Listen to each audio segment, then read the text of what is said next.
Saat berjalan di taman kota, aku melihat ada berbagai macam bazar UMKM di sana.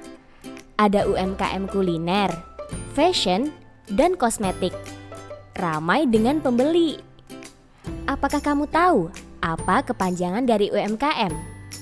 UMKM itu kepanjangan dari usaha mikro, kecil, dan menengah. Tentu dari namanya saja kita bisa tahu jika UMKM ini merupakan sebuah bisnis yang dioperasikan oleh pelaku usaha secara individu, rumah tangga, ataupun badan usaha berskala kecil.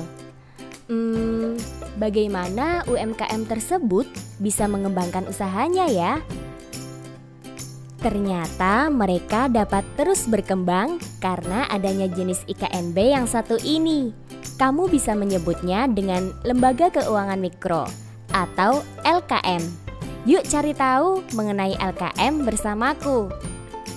LKM itu lembaga keuangan yang khusus didirikan untuk memberikan jasa pengembangan usaha dan pemberdayaan masyarakat, baik melalui pinjaman atau pembiayaan dalam usaha skala mikro kepada anggota dan masyarakat, pengelolaan simpanan, maupun pemberian jasa konsultasi pengembangan usaha yang tidak semata-mata mencari keuntungan.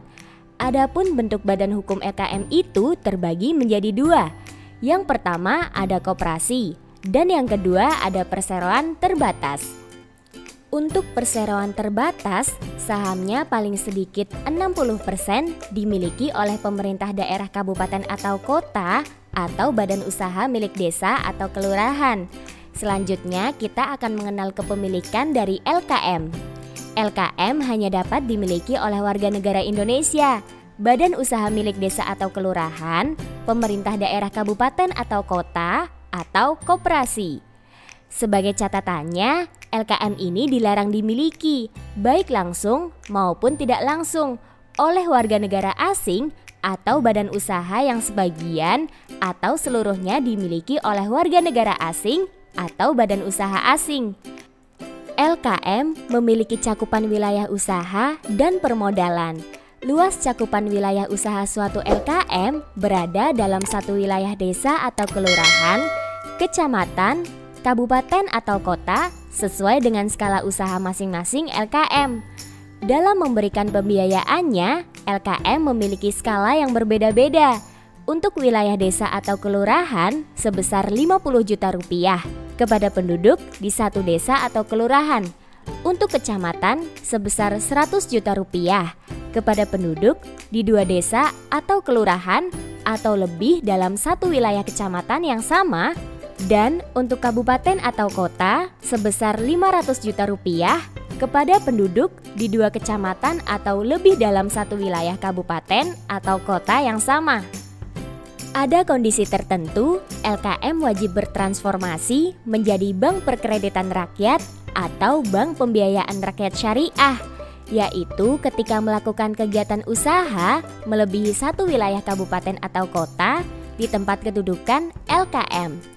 Kondisi lain yaitu ketika memiliki ekuitas atau hak pemilik atas aset paling kurang 5 kali dari persyaratan modal disetor minimum bank perkreditan rakyat atau bank pembiayaan rakyat syariah sesuai dengan ketentuan peraturan perundang-undangan.